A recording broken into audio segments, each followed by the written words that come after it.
Take the feet wide distance apart and parallel. Bring your hands into the groin line. This is not your waist, but it's where your leg opening is, where your leg connects up into the pelvis.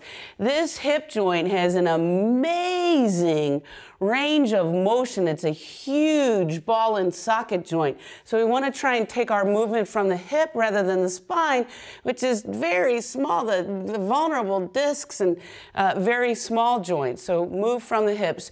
Turn the right leg out 90 degrees. Bring your back foot in 15, 30 degrees. Extend your arms out to the sides. Take a breath in as you breathe out. Shift the hips to the left, moving from the hips. Lengthen up and over your right leg, drawing the right thigh muscle up and into the pelvis. And just for a moment, take your top left hand onto your hip and roll the shoulder back.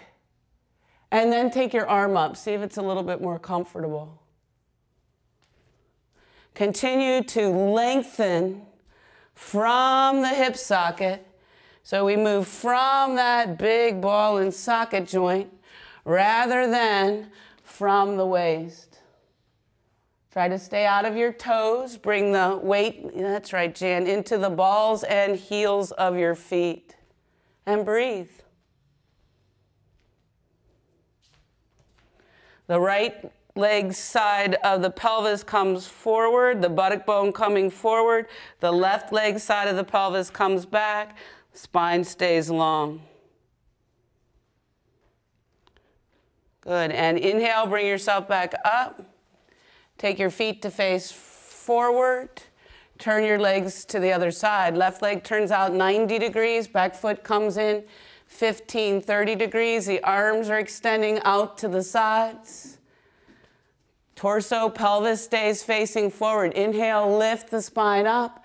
Exhale, shift the hips from the hip socket over to the right, lengthening up and over your left leg. And you notice that the emphasis is on up.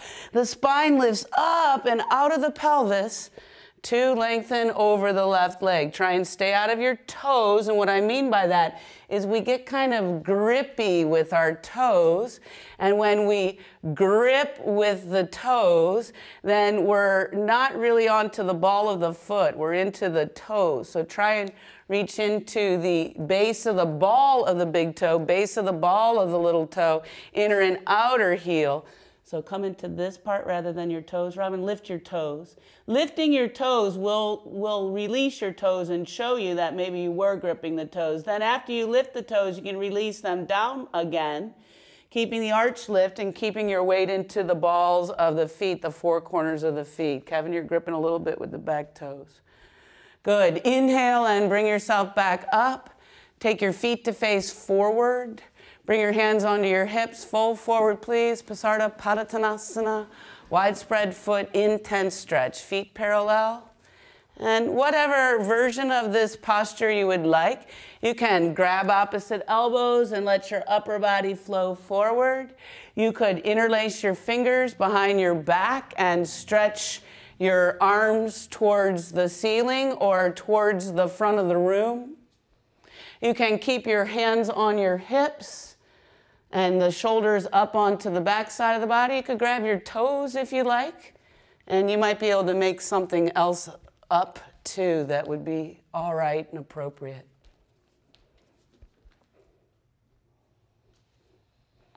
The legs active and working, the upper body at rest.